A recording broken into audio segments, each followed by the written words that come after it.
ಹರಿಃ ಓಂ.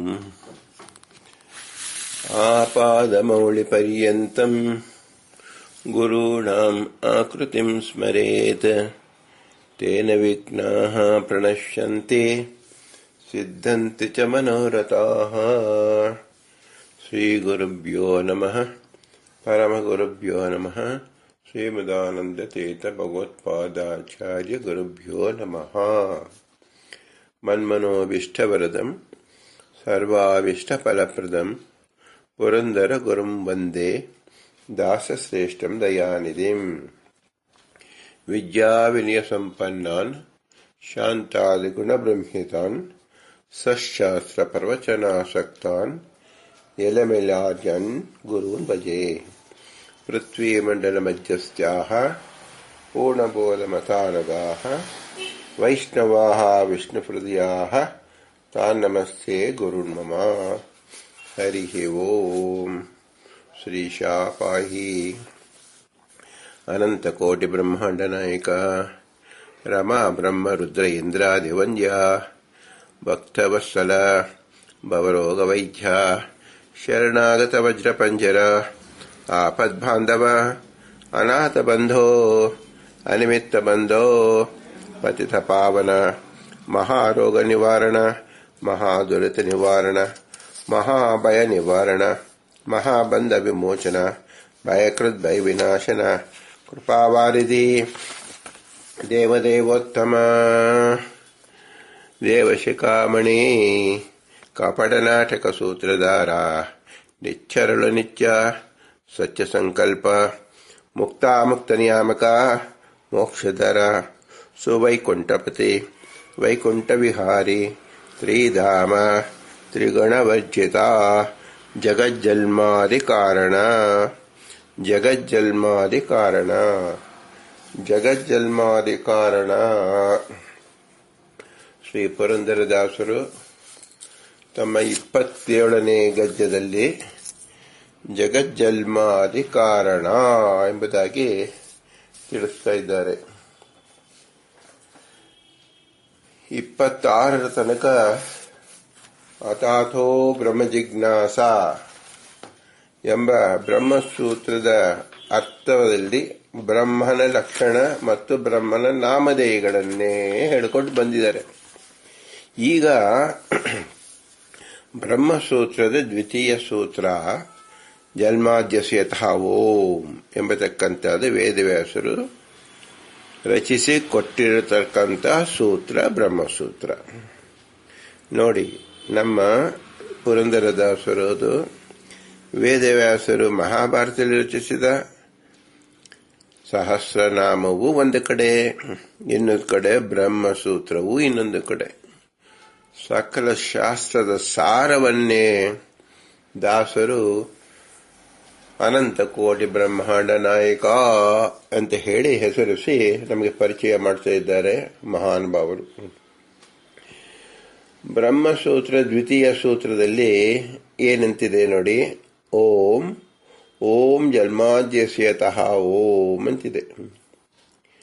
ಇಲ್ಲಿ ಗಮನಿಸಿ, ಜನ್ಮಾದಿ ಅಸ್ಯ ಯತಃ ಎಂಬತಕ್ಕಂಥ 6 ಶಬ್ದ. ಓಂಕಾರ ಅನ್ನೋದು ಸಂಪುಟ. ಸಂಪುಟಾಕಾರವಾಗಿ ಸೇರಿಸಿದಾಗ ಎಷ್ಟು ಬರುತ್ತೆ? 8 ಅಕ್ಷರಗಳು ಬರುತ್ತೆ. ಈಗ 180 ಗದ್ಯಗಳಲ್ಲಿ ದ್ವಿತೀಯ ಅಧಿಕರಣದಿಂದ ಆರಂಭಿಸಿದ್ದಾರೆ ಶ್ರೀ ಪುರಂದರದಾಸರು. ಅದನ್ನ ಜಗಜ್ಜನ್ಮಾದಿ ಕಾರಣ ಅಂತ ಹೇಳಿದ್ದಾರೆ. ಯಾಕೆ ಇದನ್ನು ಹೇಳಬೇಕಾಗಿತ್ತು? ಇದರ ಪರಿಚಯ ಯಾಕಪ್ಪ ಮಾಡಬೇಕು ಅಂತ ಹೇಳಿದ್ರೆ, ಈ ಶಾಸ್ತ್ರ ಎಂಬತಕ್ಕಂಥದ್ದು ಒಂದು 1000 ಸಂಪುಟಗಳಲ್ಲಿ ಒಳಗೊಂಡಿದೆ. ವೇದವ್ಯಾಸರ 18 ಪುರಾಣಗಳು, ವೇದ ರಾಶಿಗಳು, ಮಹಾಭಾರತ, ರಾಮಾಯಣ, ಪಂಚರಾತ್ರ, ಇದೆಲ್ಲವನ್ನು ಓದಬೇಕು ಅಂದರೆ ಮನುಷ್ಯನ ಒಂದು 100 ವರ್ಷ ಏನೂ ಸಾಲದು. ಇದರ ಮೇಲೆ ಶ್ರೀಮಧ್ವಾಚಾರ್ಯರು 37 ಸರ್ವಮೂಲ ಅಂತ ಹೇಳಿ ಗ್ರಂಥವನ್ನು ಬರೆಸಿದ್ದಾರೆ. ಅದರ ಒಂದೊಂದು ಅಕ್ಷರವನ್ನು ನಾವು ತಿಳ್ಕೊಳ್ಳೋದಕ್ಕೆ ಅನೇಕ ದಿನಗಳು ನಾವು ಸಾಹಸ ಪಡಬೇಕಾಗತ್ತೆ. ಆದ್ದರಿಂದ ವೇದವ್ಯಾಸರ ಶಾಸ್ತ್ರದೊಂದಿಗೆ ಮಧ್ವಾಚಾರ್ಯರ ಭಾಷ್ಯವನ್ನು ತಿಳಿದುಕೊಳ್ಳೋದು ಸಹ ಅತಿ ಪ್ರಯಾಸದ ಕೆಲಸ. ಇಷ್ಟೇ ಏನು ಅಂದರೆ, ನಮ್ಮ ಟೀಕಾರಾಯರು ತಮ್ಮ ಜೀವನವಿಡೀ ಶ್ರೀಮದಾನಂದ ತೀರ್ಥ ಬರೆದಿರ್ತಕ್ಕಂಥ ಭಾಷ್ಯಗಳಿಗೆ ಉತ್ತಮವಾದ ಟೀಕೆಯನ್ನು ಬರೆದುಬಿಟ್ಟು ಮಧ್ವಾಚಾರ್ಯರ ವಾಕ್ಯವನ್ನು ವಿಶೇಷಾಕಾರವಾಗಿ ತಿಳಿಸಿ ಹೇಳಿದ್ದಾರೆ. ಅದನ್ನು ತಿಳಿಯೋದಕ್ಕೆ ಎಷ್ಟು ಜನ್ಮವೂ ಬೇಕಾಗುತ್ತೋ, ಬಹಳ ಕಷ್ಟ ಹೇಳೋದಕ್ಕೆ. ಟೀಕಾರಾಯರು ಮಾಡಿದ ಮೇಲೆ ನೂರಾರು ಸಾವಿರಾರು ಯತಿಗಳು, ಸಾವಿರಾರು ಪುಣ್ಯಪುರುಷರು, ಸಾವಿರಾರು ಗೃಹಸ್ಥರು ಶ್ರೀ ವೇದವ್ಯಾಸರ, ಶ್ರೀ ಮಧ್ವಾಚಾರ್ಯ, ಶ್ರೀ ಟೀಕಾರಾಯರ ವಾಕ್ಯವನ್ನು ಅನುಸರಿಸಿ ಟಿಪ್ಪಣಿ ಗ್ರಂಥಗಳನ್ನು ಮಾಡಿದ್ದಾರೆ. ವಾದಿರಾಜರಂತೂ 150 ಗ್ರಂಥಕ್ಕೂ ಅಧಿಕವಾಗಿ ಮಾಡಿದ್ದಾರೆ. ವ್ಯಾಸತೀರ್ಥರು ಸಂಸ್ಕೃತದಲ್ಲೂ ಮಾಡಿದ್ದಾರೆ, ಕನ್ನಡದಲ್ಲೂ ಮಾಡಿದ್ದಾರೆ. ವಿಜಯೇಂದ್ರ ತೀರ್ಥರು 104 ಗ್ರಂಥವನ್ನು ಬರೆಸಿದ್ದಾರೆ. ಶ್ರೀ ರಾಘವೇಂದ್ರ ತೀರ್ಥರು 52 ಗ್ರಂಥವನ್ನು ರಚಿಸಿದ್ದಾರೆ. ಪ್ರತಿಯೊಬ್ಬರು ಒಂದೊಂದು ಗ್ರಂಥವನ್ನು ಮಾಡಿರತಕ್ಕಂಥ ಒಂದೊಂದು ಗ್ರಂಥವನ್ನು ನೋಡಕ್ಕೆ ಒಂದು ಜನ್ಮ ಸಾಲದು. ಇಷ್ಟು ಅಗಾಧವಾದ ಶಾಸ್ತ್ರ ಭಂಡಾರ ನಮ್ಮ ತತ್ವಶಾಸ್ತ್ರದಲ್ಲಿ, ಮಧ್ವ ಮತದಲ್ಲಿ ಉಪಲಬ್ಧಿ ಈಗ ಇದೆ. ಪುರಂದರದಾಸರು ಇದೆಲ್ಲವನ್ನು ಯೋಚನೆ ಮಾಡಿ ಸಾವಿರಾರು ಸಂಪುಟದ ತಾತ್ಪರ್ಯವನ್ನು ದಾಸ ಸಾಹಿತ್ಯದಲ್ಲಿ ದ್ವಿತೀಯ ಅಧಿಕರಣ ಜನ್ಮಾದ್ಯಸ್ಯತಃ ಎಂಬುದಕ್ಕೆ ದಾಸರು ಗದ್ಯ ರೂಪದಲ್ಲಿ ತಿಳಿದುಕೊಳ್ಳಿ ಅಂತ ಬೋಧಿಸಿದ್ದಾರೆ. ಹೇಗೆ ಬೋಧಿಸಿದ್ದಾರಪ್ಪ ಅಂದರೆ, ತಾವು ರಚಿಸಿದ ಅನಂತಕೋಟಿ ಬ್ರಹ್ಮಾಂಡ ನಾಯಕದಲ್ಲಿ 180 ಗದ್ಯಗಳು ಅಂತ ಮೊದಲೇ ತಿಳಿದುಕೊಂಡಿದ್ದೀರಾ.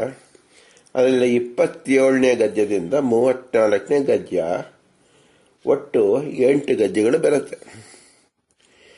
ಈ 8 ಗದ್ಯಗಳನ್ನು ಮೊದಲು ಅದರ ಹೆಸರನ್ನು ಕೇಳಿಬಿಡಿ. ಜಗಜ್ಜನ್ಮಾದಿ ಕಾರಣ, ಜಗತ್ಪತೆ, ಜಗದತ್ಯಂತ ಭಿನ್ನ, ಜಗದೀಶ, ಜಗದುದ್ಧಾರ, ಜಗಸ್ವಾಮಿ, ಜಗದ್ವಿಲಕ್ಷಣ, ಜಗನ್ನಾಥ. ನೋಡಿ, ಇಲ್ಲಿ ದಾಸರ ಚಮತ್ಕಾರ. ಎಲ್ಲವೂ ಜ ಎಂಬ ಶಬ್ದದಿಂದಲೇ ಪ್ರಾರಂಭಿಸುತ್ತಾರೆ. ಇದೇನು ತೋರಿಸ್ಕೊಡ್ತಾ ಇದೆ? ಜನ್ಮಾದ್ಯಸ್ಯತಃ ಓಂ ಎಂಬತಕ್ಕಂಥದನ್ನ ತೋರಿಸ್ಕೊಡ್ತಾ ಇದೆ. ಜನ್ಮಾದಿ ಎಂಬುದು 8 ಪ್ರಕಾರ ಆಗಿದೆ. ಅದನ್ನು ಶ್ರೀಮದಾನಂದ ತೀರ್ಥರು ವಿಶೇಷವಾಗಿ ಹೇಳಿದ್ದಾರೆ. ನಾವು ಅದನ್ನೆಲ್ಲ ತಿಳ್ಕೊಳ್ಬೇಕು ಅಂದರೆ ಗುರುಗಳ ಮೂಲಕ ತಿಳ್ಕೊಂಡು ಅವರ ಅನುಗ್ರಹ ಸಂಪಾದನೆ ಮಾಡಿ ತಿಳ್ಕೊಳ್ಬೇಕಾಗತ್ತೆ. ಪುರಂದರದಾಸರು ನಮ್ಮ ಕನ್ನಡ ಭಾಷೆಯಲ್ಲೇ ಸೊಗಸಾಗಿ ಅದನ್ನೇ ವಿವರಿಸಿಬಿಟ್ಟಿದ್ದಾರೆ. ಸೃಷ್ಟಿ, ಸ್ಥಿತಿ, ನಿಯಮನ, ಲಯ, ಜ್ಞಾನ, ಜ್ಞಾನ, ಬಂಧ, ಮೋಕ್ಷ, ಇದು 8 ಜನ್ಮಾದಿ ಅಂದ್ರೆ. ಇದನ್ನು ಪುರಂದರದಾಸರು ಏನ್ ಮಾಡಿದ್ದಾರೆ ಅಂದ್ರೆ ಜ ಅಂತ ಶಬ್ದ ಉಪಯೋಗಿಸಿದ್ದಾರೆ. ಯಾಕೆ ಉಪಯೋಗಿಸಿದ್ದಾರೆ ಅಂದ್ರೆ, ಜ ಅನ್ನೋದು ನೋಡಿ, ಕವರ್ಗ ಮತ್ತು ಚವರ್ಗ. ಕವರ್ಗದಲ್ಲಿ 5 ಅಕ್ಷರ, ಚವರ್ಗದಲ್ಲಿ 3ನೇ ಅಕ್ಷರ ಜ. ಒಟ್ಟು ವರ್ಗೀಯ ವ್ಯಂಜನದಲ್ಲಿ 8ನೇ ಅಕ್ಷರ ಜ. 8ನೇ ಅಕ್ಷರದಿಂದ ಏನು ಹೇಳ್ತಾ ಇದ್ದಾರೆ? 8 ಸೂತ್ರಗಳ ಒಳಗೊಂಡ ಜಗಜ್ಜನ್ಮಾದಿ ಕಾರಣ ವೇದವ್ಯಾಸರು ಹೇಳಿದ್ದನ್ನ ಇಲ್ಲಿ ಪುನರುಚ್ಚಿಸಿದ್ದಾರೆ. ಯಾರಿಗೆ ಬ್ರಹ್ಮಸೂತ್ರ ಓದಲು ಅಧಿಕಾರ ಇಲ್ವೋ ಅಂತವರಿಗೆ ಬ್ರಹ್ಮಸೂತ್ರದ ತಿರುಳನ್ನೇ ಇಲ್ಲಿ ಪುರಂದರದಾಸರು ಅರಿಹಿದ್ದಾರೆ. ಜನ್ಮಾದಿ ಕಾರಣ ಅಂತ ಹೇಳಿ ಅದು 8ನೇ ಶಬ್ದ ಹೇಳಿರೋದ್ರಿಂದ ಜಯ ಅಂಬಿತಕ್ಕಂಥದ್ದು ಮಹಾಭಾರತ ಅಂತ ಹೇಳಿ ವೇದವ್ಯಾಸರು ಎಲ್ಲಿಗೂ ಗೊತ್ತಿದೆ. ಇಲ್ಲಿ ಜಯ ಅಂದ್ರೇನು? ಜನ್ಮಾದಿ ಕಾರಣ, ಜಗತ್ಪತೆ ಅಂದ್ರೆ ಜನ್ಮಾದ್ಯ ಸಹಿತ ಓಂ ಎಂಬತಕ್ಕಂಥದ್ದನ್ನ ಇಲ್ಲಿ ಪರಿಚಯ ಮಾಡ್ತಾ ಇದ್ದಾರೆ. ಈಗ ನಾವು ಕವರ್ಗ ಮತ್ತು ಚವರ್ಗ ಅಂತ 8 ಶಬ್ದಗಳನ್ನು ಹೇಳಿದಾಗ ನಾವು ಏನು ಮಾಡಬೇಕು? ಮಾತೃಕಾನ್ಯಾಸದಲ್ಲಿ ಕವರ್ಗಕ್ಕೆ ವಿಷ್ಣುವಿನ ನಾಮವಿದೆ, ಚವರ್ಗಕ್ಕೂ ವಿಷ್ಣುವಿನ ನಾಮವಿದೆ. ಹಾಗೆ ಎಲ್ಲ ಅಕ್ಷರಕ್ಕೂ ಸಹ ವಿಷ್ಣುವಿನ ನಾಮವಿದೆ. ಮಾತೃಕಾನ್ಯಾಸದಲ್ಲಿ ಪ್ರತಿದಿನವೂ ಪ್ರತಿಯೊಬ್ಬ ಸುಜನರು ಹೇಳ್ಕೊಳ್ತಾರೆ. ಅಲ್ಲಿ ಅಕ್ಷರ ಮಾತ್ರ ಹೇಳಬಾರದು. ಯಾಕಂದರೆ ಅಕ್ಷರಾಭಿಮಾನಿ ದೇವತೆ ಇದ್ದಾರೆ. ಅಕ್ಷರದಿಂದ ಅಭಿವ್ಯಕ್ತವಾದ ಭಗವಂತನ ಆಕಾರ, ಗುಣ, ಕ್ರಿಯೆ ಇದನ್ನು ಚಿಂತಿಸಬೇಕು. ಉದಾಹರಣೆಗೆ ಅಂತ ಅಷ್ಟೇ ಹೇಳಬಾರದು. ಅನಂತಾಯ ನಮಃ, ಆನಂದಾಯ ನಮಃ, ಇಂದ್ರಾಯ ನಮಃ, ಈಶಾಯ ನಮಃ, ಈ ರೀತಿಯಲ್ಲಿ ಭಗವಂತನ ನಾಮಧೇಯಗಳನ್ನೇ ನಾವು ಹೇಳಬೇಕು ಹೊರತು ಕೇವಲ ಅಕ್ಷರಕ್ಕೆ ನಾವು ನಿಲ್ಲಬಾರದು. ಇಲ್ಲಿ ನೋಡಿ, ಕವರ್ಗ ಮತ್ತು ಚವರ್ಗಕ್ಕೆ ಏನಿದೆ? ಖ ಅಂದ್ರೆ ಕಪಿಲಾಯ ನಮಃ, ಖ ಖಪತೆ ನಮಃ, ಗ ಗಮ್ಯಾಯ ನಮಃ, ಘ ಗರ್ಮಾಸಾಯ ನಮಃ, ಜ್ಞ ಜ್ಞಾಸಾಯ ನಮಃ, ಛ ಚಾರುವೇ ನಮಃ, ಛ ಛಂದೋಗಮ್ಯಾಯ ನಮಃ, ಜನಾರ್ದನಾಯ ನಮಃ. ಕಪತೆ ನಮಃ, ಕಪಿಲಾಯ ನಮಃ, ಕಪದೇ ನಮಃ, ಗಮ್ಯಾಯ ನಮಃ, ಗರ್ಮಾಸಾಯ ನಮಃ, ಜ್ಞಾಸಾಯ ನಮಃ, ಚಾರುವೇ ನಮಃ, ಛಂದೋಗಮ್ಯಾಯ ನಮಃ, ಜನಾರ್ದನಾಯ ನಮಃ. ಇಲ್ಲಿ ನೋಡಿ, ಕಪಿಲ ಜ್ಞಾನವನ್ನು ಕೊಡೋಕ್ಕೋಸ್ಕರವಾಗಿ ಅವತಾರ ಮಾಡಿದ ರೂಪ. ಜನಾರ್ದನ ಜನೈ ಹೃದಯ ಇತಿ ಜನಾರ್ದನ ಅಂತೇಳಿ ನಮ್ಮ ಮಧ್ಯದಲ್ಲಿ ಇರ್ತಕ್ಕಂಥ ಭಗವಂತ. ಎಷ್ಟು ನಿಕಟವಾದ ಸಂಬಂಧ ಇದೆ. ಈ ಸಂಬಂಧವನ್ನ ಪುರಂದರದಾಸರು 7 ಗದ್ಯದಿಂದ 7 ಅಕ್ಷರದ 8 ಗದ್ಯದಿಂದ ಹೇಳಿದ್ದಾರೆ.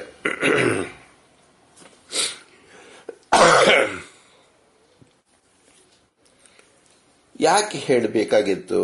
ಇದರ ಮಹತ್ವ ಏನಪ್ಪ ಇದೆ ಅಂತ ನಾವು ಸ್ವಲ್ಪ ಚಿಂತನೆ ಮಾಡಿದರೆ ಅಗಾಧವಾದ ಶಾಸ್ತ್ರವನ್ನೇ ನಾವು ಚಿಂತನೆ ಮಾಡಿದಂತೆ ಆಗತ್ತೆ.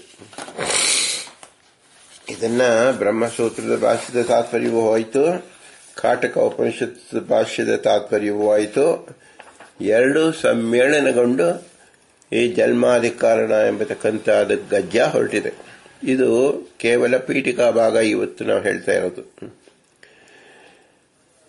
ಈ ಜನ್ಮಾದಿ ಕಾರಣದಲ್ಲಿ ವೇದವ್ಯಾಸರು ಮಾಡಿರ್ತಕ್ಕಂಥದಕ್ಕೆ ಮಧ್ವಾಚಾರ್ಯರು ಮೊಟ್ಟ ಮೊದಲಿಗೆ ಹೇಳ್ತಕ್ಕಂಥದ್ದು ಬ್ರಹ್ಮಣ ಲಕ್ಷಣಮಃ ಅಂತ ಹೇಳಿದ್ದಾರೆ. ನೋಡಿ, ನಾವು ಅನಂತಕೋಟಿ ಬ್ರಹ್ಮಾಂಡ ನಾಯಕವನ್ನು ಬ್ರಹ್ಮನ ಲಕ್ಷಣವನ್ನು ತಿಳಿಯಕ್ಕೆ ನಾವು ಹೊರಟಿದ್ದೇವೆ ಅಂತ ಹೇಳಿ ಮೊದಲು ಪ್ರತಿಜ್ಞೆ ಆಗಿದೆ. ಅದನ್ನ ಶಾಸ್ತ್ರದಲ್ಲಿ ಮಧ್ವಾಚಾರ್ಯರು ಅಂಗೀಕರಿಸ್ತಾ ಇದ್ದಾರೆ. ಬ್ರಹ್ಮಣೋ ಲಕ್ಷಣಮಃ ಅಂತ ಹೇಳಿ ಜನ್ಮಾದ್ಯಸ್ಯತಃ ಸೂತ್ರನ ವಿವರಿಸ್ತಾ ಇದ್ದಾರೆ. ಇದರ ಅರ್ಥ ಏನು? ಜನ್ಮಾದ್ಯಸ್ಯತಃ ಎಂಬತಕ್ಕಂಥದ ಅರ್ಥ ಕೇವಲ ಭಗವಂತನಿಗೆ ಮೀಸಲಾದ ಲಕ್ಷಣ. ಅದನ್ನು ತಿಳಿದುಕೊಳ್ಳಿ. ಅದು ಅಥಾತ ಬ್ರಹ್ಮ ಜಿಜ್ಞಾಸ, ಬ್ರಹ್ಮನನ್ನು ತಿಳಿಯಬೇಕು ಎಂಬ ಜ್ಞಾನ ಹುಟ್ಟಿದ ಕೂಡಲೇ ಜಗಜ್ಜನ್ಮಾದ್ಯಸ್ಯತಃ ಅವನ ಕ್ರಿಯಾ ವಿಶೇಷದಿಂದ ಭಗವಂತ ನಾಮವನ್ನು ತಿಳಿದುಕೊಳ್ಳಿ ಅಂತ ಹೇಳ್ತಾ ಇದ್ದಾರೆ. ಇದರ ಅರ್ಥ ಏನಪ್ಪಾ ಅಂದ್ರೆ, ಬ್ರಹ್ಮನಿಗೆ ಶ್ರುತಿಯಲ್ಲಿ ಏನು ಹೇಳಿದ ಲಕ್ಷಣ ಇದೆಯಲ್ಲ ಅದನ್ನು ಸೂತ್ರಕಾರರಲ್ಲಿ ಹೇಳ್ತಾ ಇದ್ದಾರೆ. ಈಗ ನಾವು ಬ್ರಹ್ಮ ಅಂತ ಹೇಳಿದ ಕೂಡಲೇ ಯಾರಪ್ಪ ಬ್ರಹ್ಮ? ಬೃಹಸ್ಪತಿ ಬ್ರಹ್ಮ ಅಂದ್ರೆ ಮನುಷ್ಯನಿಗೆ ಹೇಳ್ತೀವಿ, ಅಂದ್ರೆ ಜೀವರಿಗೆ ಹೇಳ್ತೀವಿ. ಜೀವರಿಗಿರೋದು ಅದು ಕೇವಲ ರೂಢಾರ್ಥ. ರೂಢಿ ಅಂದ್ರೆ ಏನರ್ಥ? ಈ ಸಂಪ್ರದಾಯಕ್ಕೋಸ್ಕರವಾಗಿ ನಾಡು ಭಾಷೆಯಲ್ಲಿ ಒಬ್ಬರ ಬಾಯಿಂದ ಇನ್ನೊಬ್ಬರು ಬಂದಿದ್ದು ರೂಢಿಯಲ್ಲಿರ್ತಕ್ಕಂಥದ್ದು ಅಂತ ಅಷ್ಟೇ ಅರ್ಥ ಹೊರತು ಅದಕ್ಕೆ ನಿಜವಾದ ಒಂದು ತಳಭದ್ರ ಅಂದ್ರೆ ಅಡಿಪಾಯ ಅನ್ನೋದು ಇಲ್ಲ. ಆ ಕಾಲಕ್ಕೆ ಆ ಜನರು ತಮ್ಮ ಅನುಕೂಲಕ್ಕಾಗಿ ರೂಪಿಸಿಕೊಂಡ ಅಥವಾ ಮಾಡಿಕೊಂಡ ಶಬ್ದ ವ್ಯವಹಾರವೇ ರೂಢಾರ್ಥ ಅಂತ ಹೆಸರು. ಆದರೆ ಈ ರೂಢಾರ್ಥ ಅನ್ನೋದು ಏನಾಗುತ್ತೆ, ಒಂದು ದೇಶದಲ್ಲಿ ಕಾಲಕ್ಕೆ ಅದು ಬದಲಾವಣೆ ಹೊಂದುತ್ತೆ. ಯಾಕೆ? ಆ ವ್ಯಕ್ತಿ ಇಲ್ಲದೆ ಬೇರೆ ವ್ಯಕ್ತಿ ಇದ್ದಾಗ ಆ ರೂಢಿ ಶಬ್ದ ವಿಕಾರ ಹೊಂದುತ್ತೆ. ಬೇರೆ ದೇಶದಲ್ಲಿ ಹೋದರೆ ಆ ರೂಢಿ ಶಬ್ದಕ್ಕೆ ಬೇರೆ ಅರ್ಥವೇ ಇರುತ್ತೆ. ಆದ್ದರಿಂದ ರೂಢಾರ್ಥ ಅನ್ನೋದು ನಿತ್ಯವಲ್ಲ, ಅದು ಬದಲಾವಣೆ ಆಗತ್ತಾ ಹೋಗುತ್ತೆ. ಆದರೆ ಭಗವಂತನ ಯಾವುದೇ ಲಕ್ಷಣ, ಯಾವುದೇ ನಾಮ, ಯಾವುದೇ ಕ್ರಿಯೆ ಯಾವ ಕಾಲಕ್ಕೂ ಏನೂ ಬದಲಾವಣೆ ಆಗುವುದಿಲ್ಲ. ಅದು ಅವ್ಯಯ, ವಿಕಾರ ಇಲ್ಲ. ಇದು ಶಾಸ್ತ್ರದಿಂದ ವೇದದಿಂದ ನಾವು ತಿಳಿಯಬೇಕಾಗಿರ್ತಕ್ಕಂಥ ಅಪೂರ್ವವಾದ ವಿಷಯ. ಆದ್ದರಿಂದ ಇಲ್ಲಿ ಪುರಂದರದಾಸರು ಜಗಜ್ಜನ್ಮಾದಿ ಕಾರಣ ಅಂತ ಅತ್ಯಂತ ತಿಳಿ ಭಾಷೆಯಲ್ಲಿ ಹೇಳಿದ್ದಾರೆ.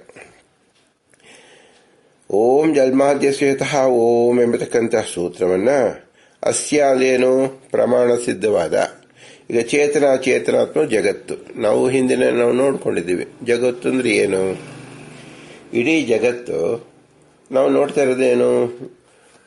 ವಿಷ್ಣು ಸಹಸ್ರನಾಮದಲ್ಲಿ ಹೇಳಿದ್ದಾರೆ, ಜಡ ಮತ್ತು ಚೇತನ ಇದೆರಡು ಸಮ್ಮಿಳನ. ನಾವು ನೋಡ್ತಾ ಇರೋದು ಅಷ್ಟೇ.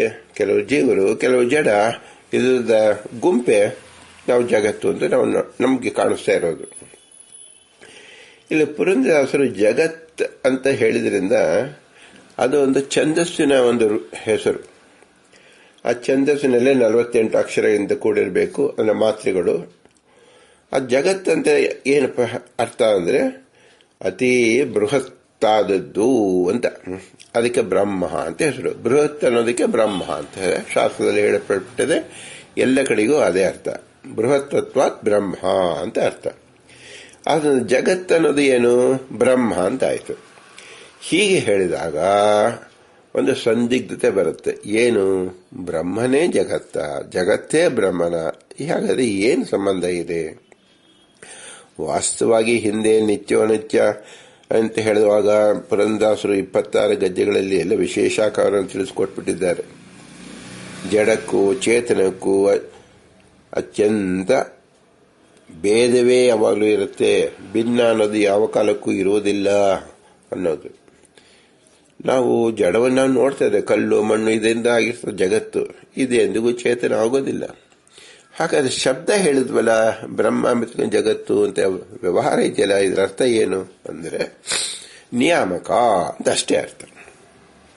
ನಾವು ಲೋಕದಲ್ಲಿ ನೋಡ್ತಾ ಇದ್ದೀವಿ, ಅಡಿಗೆ ಬಡಿಸುವನ್ನ, ಪೂಜೆ ಮಾಡುವನ್ನ ನಾವು ಪೂಜಾರಿಯಿಂದ ಕಳಿತೀವಿ. ಅವ್ರ ಪೂಜೆ ಅಂದ್ರೆ ಪೂಜಾ ಸಾಮಗ್ರಿಗಳು ಅವರೇನು? ನಾವು ಯಾವುದೇ ಒಂದು ಹೆಸರನ್ನ ಆ ಕಸುಬು ಮಾಡ್ತಾ ಇರೋದ್ರ ಮೂಲಕವಾಗಿ ಆ ಹೆಸರು ಕರಿತಾ ಇದ್ದೀವಿ. ನಮ್ಗೆ ಇಲ್ಲಿ ವ್ಯವಹಾರ ಗೊತ್ತು. ಇದು ವ್ಯವಹಾರ ಇರೋದು ಶಾಸ್ತ್ರದಲ್ಲಿ ಕೂಡ ಇದ್ದೇ ಇದೆ. ಇದನ್ನ ನಾವು ಅಲ್ಲಿ ಮಾತ್ರ ಬೇರೆ, ಇಲ್ಲಿ ಮಾತ್ರ ಬೇರೆ ಅಂತ ತಿಳ್ಕೊಳ್ಳೋದು ತಪ್ಪಿದೆ. ಜಗತ್ತು ಅಂದ್ರೆ ಏನಪ್ಪ? ನಾವೊಂದು ಚಿಂತನೆ ಮಾಡೋಣ. ಜಗತ್ತು ಅನ್ನೋದು ದೊಡ್ಡ ಸುವರ್ಣದ ಭಂಡಾರ ಇದೆ, ಅಂದ್ರೆ ಬಂಗಾರದ ಸಂಪುಟ. ಈಗ ನೀವು ಸಂಪುಟ ನೋಡಿದೀವ, ಏನು ಮುಚ್ಚಿಡ್ತಕ್ಕಂಥದ್ದು ಅಂತ ಅರ್ಥ. ನಾವು ಮುಚ್ಚಿಡೋದು ಬಾಗಿಲು ತೆಗೆಯೋ ತರ ಇರುತ್ತೆ, ಚೌಕಾಕಾರವಾಗಿರುತ್ತೆ, ರೆಕ್ಟಾಂಗಲ್ ಇರುತ್ತೆ, ಆಕ್ಟಾಂಗಲ್ ಅಥವಾ 8 ಭುಜ, 5 ಭುಜ, 6 ಭುಜ ಈ ರೀತಿಯಲ್ಲಿ ಇರುತ್ತೆ.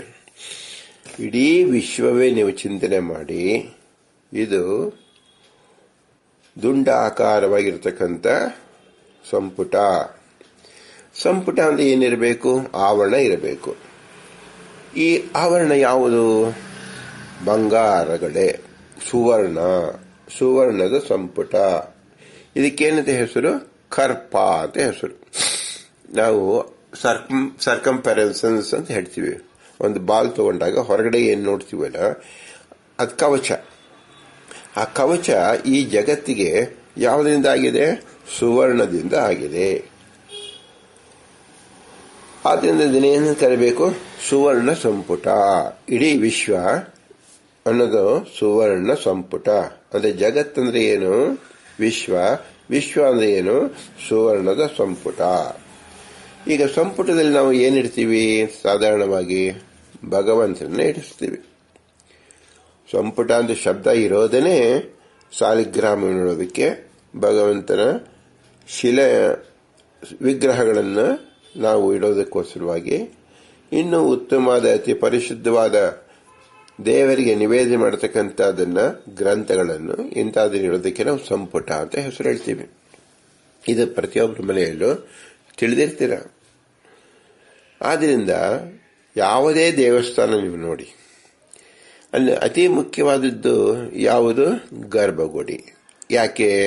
ಅಲ್ಲಿ ಸಂಪುಟವಿರುತ್ತೆ. ದೇವಸ್ಥಾನಕ್ಕೆ ಸಂಪುಟ ಯಾವುದು? ಗರ್ಭಗುಡಿ. ಗರ್ಭಗುಡಿ ಒಳಗೆ ಸಂಪುಟ ಯಾವುದು? ಭಗವಂತನ ವಿಗ್ರಹ. ವಿಗ್ರಹಕ್ಕೆ ಸಂಪುಟ ಯಾವುದು? ಅಲ್ಲಿ ಶಿಲಾಮಯವಾದದ್ದು. ಈ ರೀತಿಯಲ್ಲಿ ನಾವು ಸಂಪುಟವನ್ನೇ ನೋಡ್ತೀವಿ. ಈ ಗರ್ಭಗುಡಿ ಅಂದ್ರೆ ಏನು? ಅತಿ ಶುದ್ಧವಾದ, ಅತಿ ಪ್ರಾಮುಖ್ಯವಾದ ಜಾಗ. ಸೊ ಎಲ್ಲರೂ ಏನ್ ಮಾಡ್ತೀವಿ? ಗರ್ಭದ ಗುಡಿ ಮುಂದೆ ಹೋಗಿ ನಿಂತ್ಕೋತೀವಿ. ಯಾಕೆ? ಮೋಸ್ಟ್ ಅಟ್ರಾಕ್ಟಿವ್ ಪ್ಲೇಸ್ ಅಂತ ಅರ್ಥ. ಗರ್ಭಗುಡಿಯಲ್ಲಿ ಏನೊಂದು ಅಲಂಕಾರ ಮಾಡಿರ್ತಾರೆ ಅಥವಾ ಏನು ಪರಿಶ್ರಮ ನಡೆದಿರುತ್ತೆ ಅದು 14 ಹೊರಗಡೆ ನಡೆದಿರೋದಿಲ್ಲ. ಯಾಕೆ? ಆ ಗರ್ಭಗುಡಿಯಲ್ಲಿರ್ತಕ್ಕಂಥ ವಿಶೇಷ. ಯಾಕೆ ಇದನ್ನು ಹೇಳಬೇಕಾಗಿದೆ ಅಂದರೆ, ಇಡೀ ಪ್ರಪಂಚವೇ ಗರ್ಭಗುಡಿ ಆದಮೇಲೆ ಭಗವಂತ ಎಲ್ಲಿದ್ದಾನೆ? ಗರ್ಭಗುಡಿಯೇ ಭಗವಂತನೇನು? ವಿಗ್ರಹವೇ ದೇವಸ್ಥಾನವೇನು? ಅಲ್ಲ. ದೇವಸ್ಥಾನದಲ್ಲಿ ಗರ್ಭಗುಡಿ ಬೇರೆ, ಗರ್ಭಗುಡಿಯಲ್ಲಿ ವಿಗ್ರಹ ಬೇರೆ, ವಿಗ್ರಹದೊಳಗೆ ಭಗವಂತ ಬೇರೆ. ಇದನ್ನ ನಾವು ತಿಳ್ಕೊಳ್ಬೇಕು. ಅದಕ್ಕೋಸ್ಕರ ಜನ್ಮಾಧಿಕರಣ, ಜಗಜ್ಜನ್ಮಾದಿ ಕಾರಣ ಎಂಬತಕ್ಕಂಥ ಅದನ್ನು ಶ್ರೀ ಪುರಂದರದಾಸರು ನಮಗೆ ಪರಿಚಯಿಸ್ತಾ ಇದ್ದಾರೆ. ಇದನ್ನು ನೇಹ ನಾನಾಸಿ ಕಿಂಚನ ಎಂಬತಕ್ಕಂಥ ಕಾಟಕೋಪನಿಷತ್ತಲ್ಲಿ ವಿಶೇಷವಾಗಿ ಹೇಳಿದ್ದಾರೆ. ಅದನ್ನು ಮುಂದಿನ ಉಪನ್ಯಾಸದಲ್ಲಿ ನೋಡೋಣ. ಇವತ್ತು ನಾವು ತಿಳ್ಕೊಳ್ಳಬೇಕಾದ್ದೇನು, ಜನ್ಮಾದಿ ಕಾರಣ ಅಂತ ಹೇಳಿರೋದ್ರಿಂದ ಪ್ರತಿಯೊಬ್ಬರಿಗೂ ಸಿದ್ಧವಾದದ್ದು ಯಾವುದು? ಈ ವಿಶ್ವ. ಸಿದ್ಧವಾದ್ದರಿಂದ ಇದೇನು ಸುಳ್ಳು ಪದಾರ್ಥ ಅಲ್ಲ, ಸತ್ಯವಾದ ಪದಾರ್ಥ, ನಾವು ಅನುಭವಿಸುತ್ತಿರುವ ಪದಾರ್ಥ, ನಮ್ಮ ಸಂಸರ್ಗಕ್ಕೆ ಒಳಪಟ್ಟಿರುವ ಪದಾರ್ಥ. ಅದು ಪಂಚಭೂತಗಳಿರಬಹುದು, ಕಲ್ಲು ಮಣ್ಣು ಇರಬಹುದು, ನೀವು ಏನು ನೋಡ್ತಾ ಇದ್ದೀರಿ ಎಲ್ಲವೂ ಸಹ ಜಗತ್ತಂತ ಹೆಸರು. ಅತಿ ವಿಶಾಲವಾದದ್ದು. ಇದು ಭಗವಂತನ ಸಂಪುಟ. ಈ ಸಂಪುಟಕಾರವನ್ನು ವೇದವ್ಯಾಸ ಹೇಳಿದ್ದಾರೆ. ಅದನ್ನೇ ಶ್ರೀ ಪುರಂದರದಾಸರ ಮುಂದೆ ತಿಳಿಸ್ಕೊಡಕ್ಕೆ ಪ್ರಾರಂಭ ಮಾಡಿದ್ದಾರೆ. ಜನ್ಮಾದಿ ಕಾರಣ ಎಂಬತಕ್ಕಂಥದ್ದು ಅತಿ ವಿಶೇಷವಾದ ಬ್ರಹ್ಮನ ಲಕ್ಷಣ. ಈ ಒಂದು ಲಕ್ಷಣವನ್ನು ಯಾರು ಹೃದಯ ಸ್ಪರ್ಶಿಯಾಗಿ ಅರ್ಥ ಮಾಡಿಕೊಳ್ಳುತ್ತಾರೋ ಅವರಿಗೆ ಯಾವ ಕಾಲಕ್ಕೂ ಯಾವ ಸಂಶಯವೂ ಸಹ ಉಳಿಯೋದಿಲ್ಲ. ಏಕೆಂದರೆ ನಮಗೆ ಭಗವಂತ ಕೊಟ್ಟಿರುವ ಅಮೂಲ್ಯವಾದ ಈ ವಿಶ್ವ ನಮಗೋಸ್ಕರ ಕೊಟ್ಟಿದ್ದಾನೆ. ನಾವು ಅದನ್ನು ಹೇಗಿದೆ ಅದರಂತೆ ನಾವು ತಿಳ್ಕೊಳ್ಳದೆ ಅನ್ಯತಾಕಾರವಾಗಿ ತಿಳ್ಕೊಂಡ್ರೆ ಯಾರಿಗೂ ಮೋಸವಾಗತ್ತೆ? ನಮಗೆ ಮೋಸವಾಗತ್ತೆ. ಆದ್ದರಿಂದ ಪುರಂದರದಾಸರು ಜನ್ಮಾದಿ ಕಾರಣ ಎಂಬುದಕ್ಕಿಂತಾಗಿ ನಮಗೆ ಅನುಗ್ರಹ ರೂಪವಾಗಿ ಭಗವಂತನ ವಿಶೇಷ ಲಕ್ಷಣವನ್ನು ತಿಳಿಕೋಸ್ಕರವಾಗಿ ಜನ್ಮಾದಿ ಕಾರಣ ಇತ್ಯಾದಿ 8 ಗದ್ಯಗಳಿಂದ ಹೇಳಿದ್ದಾರೆ. ಅದನ್ನು ವಿಶೇಷ ಆಕಾರಕ್ಕೆ ಶ್ರೀ ಪುರಂದರದಾಸರೇ ನುಡಿದು ನಮಗೆ ತೋರಿಸಬೇಕು ಎಂಬ ಅನುಗ್ರಹದಿಂದ ಅವರ ಅನುಗ್ರಹವನ್ನು ಯಾಚಿಸುತ್ತಾ ಭೂಯಿಷ್ಟಾಂತೆ ನಾಮ ಉಕ್ತಿಂ ವಿಧೇಮ. ನಾಮ ಎಂಬತಕ್ಕಂಥದ್ದು ಕಾಯಿಕವಾಗಿಯೂ ಮಾಡಬೇಕು, ಮಾನಸಿಕವಾಗಿಯೂ ಮಾಡಬೇಕು ಮತ್ತು ವಾಚನಿಕವಾಗಿಯೂ ಮಾಡಬೇಕು. ಏಕೆಂದರೆ ವಾಚನಿಕವಾಗಿ ಮಾಡದಿದ್ದಾಗ ನಾಮ ಎಂಬತಕ್ಕಂಥದ್ದು ಎಲ್ಲೋ ಕಳೆದು ಹೋಗಿದೆಯೋ ಅಂತ ಭಾವಿಸಬಹುದಾಗಿ, ಅನ್ಯಥಾ ಭಾವಿಸಬಾರದು. ಭೂಯಿಷ್ಟಾಂತೆ ಅಂತ ಎದುರುಗಡೆ ಇದ್ದಾಗ ನಮ್ಮ ಕೈ ಜೋಡಿಸಿದಾಗ ನಮ ಆಗತ್ತೆ. ಉಕ್ತಿಂ ವಿಧೇಮ. ಉಕ್ತಿಂ ಅಂದರೆ ನಾವು ಶಬ್ದ, ಆ ಶಬ್ದ ನಾವು ಮಾನಸಿಕವಾಗಿ ಮಾಡಬಹುದು ಅಥವಾ ಕ್ರಿಯಾರೂಪವಾಗಿ ಮಾಡಬಹುದು ಮತ್ತು ವಾಚನಿಕವಾಗಿ ಮಾಡಿದರೆ ಸಾರ್ವಕಾಲಿಕವಾಗಿ ಸಿದ್ಧವಾಗತ್ತೆ ಎಂಬುದೇ ಮುಖ್ಯ ತಾತ್ಪರ್ಯ. ಇದು ಶಾಸ್ತ್ರದ ಸಂದೇಶವಾಗಿದೆ. ಆದ್ದರಿಂದ ಶ್ರೀ ಪುರಂದರ ಅಂತರ್ಯಾಮಿಯಾಗಿರ್ತದೆ ಪುರಂದರ ವಿಠಲ ನಮ್ಮೆಲ್ಲರೂ ಅನುಗ್ರಹ ಮಾಡಲಿ ಎಂಬುದಾಗಿ ಆಶಿಸೋಣ. ಭಾರತೀಯ ರಮಣ ಮುಖ್ಯ ಪ್ರಾಣ ಅಂತರ್ಗತ ಶ್ರೀಕೃಷ್ಣಾರ್ಪಣಮಸ್ತು. ಹರಿ ಓಂ, ಹರಿ ಓಂ, ಹರಿ ಓಂ.